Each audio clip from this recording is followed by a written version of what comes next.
नमस्कार, cook with निशूमध्ये मी निशू तुम्हा सर्वांचं स्वागत करते। आज आपण बघणार आहोत मसाला पुलावची रेसिपी। कधी-कधी चपाती भाजी किंवा भात भाजी खाऊन कंटाळा येतो आणि काहीतरी वेगळं खावंसं वाटते। अशा वेळेला मसाला पुलाव हा अगदी बेस्ट ऑप्शन आहे। आणि मेन म्हणजे आपण हे कुकरमध्ये बनवणार आहोत, त्यामुळे अगदी झटपट होणारी अशी ही रेसिपी आहे। चला तर मग रेसिपीसाठी लागणारं साहित्य बघूया। त्यासाठी इथे मी 1.5 कप बासमती तांदूळ घेतलेला आहे। तुम्ही बासमतीऐवजी तुमच्या वापरातला जो तांदूळ असेल तो कोणताही तांदूळ ह्या ठिकाणी घेऊ शकता।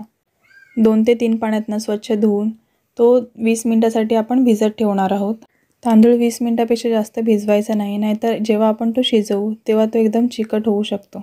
तांदूळ मी आधीच इथे 20 मिनिटं भिजवून घेतलेला आहे आणि 20 मिनिटांनंतर त्यातलं पाणी पूर्णपणे काढून घेतलेलं आहे। आता आपण पुलावसाठी लागणारे इतर साहित्य बघूया। एक मोठ्या आकाराचा कांदा उभा चिरून घेतलेला आहे। एक मोठ्या आकाराचा बटाटा आहे, तो देखील सोलून कट करून घेतलेला आहे आणि 2 मध्यम आकाराचे टोमॅटो देखील कट करून घेतले। तसेच अर्धा लिंबाचा रस इथे आपण वापरणार आहोत। या ठिकाणी मी फरसबी, मटार, गाजर आणि शिमला मिरचीचा वापर केलेला आहे। तुमच्या आवडीप्रमाणे तुम्ही भाज्यांचं प्रमाण कमी जास्त करू शकता। तुम्हाला जर फ्लावर घालायचं असेल तर तो देखील तुम्ही ह्यामध्ये घालू शकता। तसेच खड्या मसाल्यांमध्ये इथे मी 2 तेजपत्त्याची पानं, 2 हिरव्या वेलच्या, 1 मसाला वेलची, 3 ते 4 काळी मिरी, 3-4 लवंग, 1 दालचिनीचा तुकडा, 1 टीस्पून जिरा आणि 1 चक्रीफूल घेतलेला आहे। तसेच 1 चमची घरगुती मसाला, पाव चमची हळद, थोडेसे हिंग, जिरे आणि धण्याची पूड करून घेतलेली आहे। 1 टेबलस्पून आलं आणि लसूण ठेचून घेतलेला आहे, चवीनुसार मीठ आणि गरम मसाला, थोडीशी पुदिन्याची पानं आणि कोथिंबीर आणि अर्धा कप दही। आजचा मसाला व्हेज पुलाव आपण कुकरमध्ये बनवणार आहोत, त्यासाठी मी इथे 2 मोठे चमचे इतके तूप टाकून घेतले। तुपाऐवजी तुम्ही तेलाचा वापर देखील करू शकता। तूप छान गरम झाले तर त्यामध्ये आपण सर्व खडे मसाले ते थोडेसे परतून घेऊयात। खडे मसाले थोडेसे परतून झाले की नंतर त्यामध्ये आपण कांदा आहे तो व्यवस्थित हाय फ्लेमवर गोल्डन ब्राऊन होईपर्यंत परतून घ्यायचा आहे। अजूनही तुम्ही cook with Nishu channel subscribe केलं नसेल तर प्लीज सबस्क्राईब करा आणि बाजूला असलेले बेल आयकॉन आहे ते देखील प्रेस करा, जेणेकरून तुम्हाला सर्वात आधी व्हिडिओचे नोटिफिकेशन येतील। कांदा इथे छान परतला जातो। आता आपण ह्याच्यामध्ये ठेचलेलं आलं लसूण आहे ते आपण ह्यामध्ये घालून व्यवस्थित परतून घेऊ। तसेच ह्यामध्ये हिंग आणि टोमॅटो जो आपण कट करून घेतलेला आहे तो ह्यामध्ये घालून छान परतून घ्यायचा आहे। टोमॅटो एकदम शिजवून घ्यायचा नाही, थोडासाच परतून घ्यायचा। इथे मी 4 ते 5 काजू ह्यामध्ये ॲड करते, हे अगदी ऑप्शनल आहेत। आता आपण ह्यामध्ये बटाट आणि बाकी सर्व ज्या भाज्या आपण घेतल्यात त्या घालून घेऊयात आणि साधारणतः 5 मिनिटांसाठी व्यवस्थित परतून घ्यायच्या आहेत।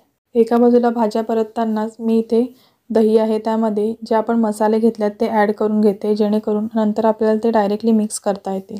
पुलावमध्ये दही ॲड केल्यामुळे आपण जेव्हा पुलाव खातो तेव्हा आपल्याला तो खाताना एकदम ड्राय लागत नाही आणि त्या पुलावची चव देखील छान लागते।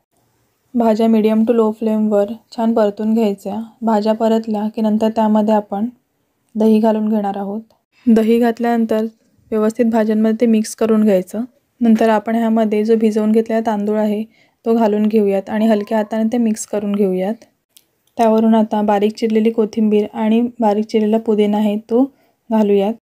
इतर वेळेस आपण जेवढं तांदूळ असतो त्याच्या दुपटीने पाणी घेतो, परंतु इथे आपण 1.5 कपाला 2.5 कप इतकंच पाणी घेणार आहोत, कारण आपण हे कुकरमध्ये शिजवतोय। जास्त जर आपण इथे पाण्याचा वापर केला तर भात चिकट होऊ शकतं।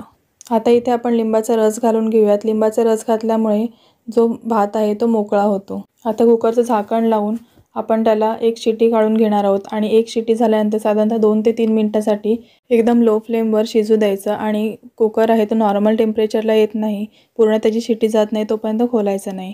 आता त्याची पूर्ण शिटी गेलेली आहे। तुम्ही इथे बघू शकता किती छान आणि मस्त मसाला पुलाव तयार झालेला आहे। कुकरला हा मसाला पुलाव अगदी झटपट होतो, त्यामुळे तुम्ही देखील अशा पद्धतीने मसाला पुलाव बनवून बघा आणि हा थंडीमध्ये तुम्ही देखील अशा पद्धतीने मसाला पुलाव बनवून तो एन्जॉय करा। व्हिडिओ आवडल्यास तुमच्या प्रतिक्रिया कमेंट बॉक्समध्ये कळवायला विसरू नका। तसेच व्हिडिओला like, share and cook with Nishu चॅनलला सबस्क्राईब करायला विसरू नका। ह्या पुलावमध्ये मी गरम मसाल्याचा वापर केला, त्याऐवजी तुम्ही बिर्याणी मसाल्याचा वापर केला तर ह्या पुलावची टेस्ट एकदम बिर्याणीसारखी लागेल। Thanks for watching this video.